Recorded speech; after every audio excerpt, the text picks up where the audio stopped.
નમસ્કાર ગુજરાત, આજના તાજા અને મહત્વના સમાચાર જાણવા ઓનલી પોકેટ ગુજરાત ન્યૂઝ ચેનલને સબસ્ક્રાઇબ કરી પાસે આવેલું બેલ આઇકન દબાવી દેજો। સરકાર દ્વારા પ્રધાનમંત્રી ફસલ વીમા યોજના હેઠળ ઘણા ખેડૂતોના ક્લેમ મંજૂર કરવામાં આવ્યા। ખેડૂતોના ખાતામાં વીમાની રકમ જમા થવાની પ્રક્રિયા શરૂ થઈ। ખેડૂતોને સસ્તું ખાતર અને સારા ગુણવત્તાના બીજ મળી રહે તે માટે ગુજરાત સરકાર દ્વારા નવી સહાય યોજના જાહેર કરવામાં આવી। ભારત સરકાર દ્વારા કેટલાક મુખ્ય પાકો માટે એમએસપી વધારવાની ચર્ચા ચાલી રહી છે, જેથી ખેડૂતોને યોગ્ય ભાવ મળી શકે।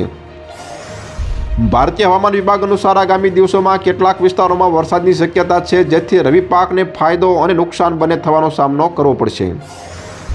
10,000 ફ્લાઇટ્સ રદ, 5 લાખ ઘરોમાં બત્તી ગુલ, 3 ફૂટ સુધી બરફ, અમેરિકામાં બોમ્બ સાયક્લોનનો કહેર। ટ્રમ્પને જે ખજાનો જોઈતો હતો તે ભારતને મળશે। કેનેડા સાથે થશે 23,000 કરોડની 5 મોટી ડીલ। T20 વર્લ્ડ કપ, ટીમ ઇન્ડિયામાંથી 2 ખેલાડીઓને બતાવશે બહારનો રસ્તો, પ્લેઇંગ 11માં ફેરફાર નક્કી। વધુ એક દુર્ઘટના, અંદામાનના દરિયામાં હેલિકોપ્ટરનું ક્રેશ લેન્ડિંગ, પાયલોટની સૂઝબૂછથી બચ્યા જીવ। ઈરાન પર હુમલો પહેલા અમેરિકામાં ટ્રમ્પ વિથ સેના, જનરલ કેનના નિવેદન બાદ ખળભળાટ। વધુ એક વિમાનનું એન્જિન ફેલ, દિલ્હી એરપોર્ટ પર સ્પાઇસ જેટની ફ્લાઇટનું એમરજન્સી લેન્ડિંગ। ગુજરાતમાં આજે ફરી કમોસમી વરસાદની આગાહી, 6 જિલ્લામાં યલો એલર્ટ, લખતરમાં વરસાદી ઝાપટા।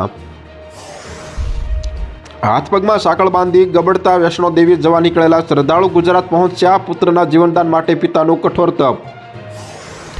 શર્ટલેસ પ્રોટેસ્ટ, 20 કલાકની પૂછપરછ બાદ યુથ કોંગ્રેસના પ્રમુખ ઉદય ભાનુચીબની ધરપકડ। ભોજશાળામાં મંદિર હોવાના પુરાવા, અવશેષોમાં મસ્જિદ બનાવાય હોવાનો એએસઆઈ રિપોર્ટમાં દાવો। જામનગરમાં નદીપા વિસ્તારમાં રહેતા યુવાન પર જૂની અદાવતના કારણે ઘાતક હુમલો કરાયો।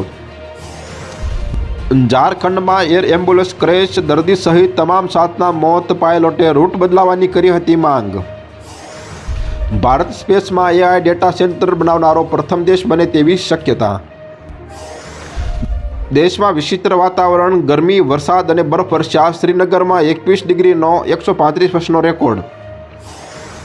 ડેટા શેરિંગના નામે તમે નાગરિકોની પ્રાઇવસી જોખમમાં ન મૂકી શકો, સુપ્રીમની લાલ આંખ પછી વોટ્સએપ પ્રાઇવસીની શરતો માનશે। તો હાલ અત્યાર માટે આટલું મિત્રો, ફરી મળીએ નવી અપડેટ સાથે। તે પહેલાં વિડીયોને લાઇક કરી ઓનલી ગુજરાત પોકેટ ન્યૂઝ ચેનલને સબસ્ક્રાઇબ કરી પાસે આવેલું બેલ આઇકન દબાવી દેજો, જેથી તમને નવી નવી ખબરો મળે।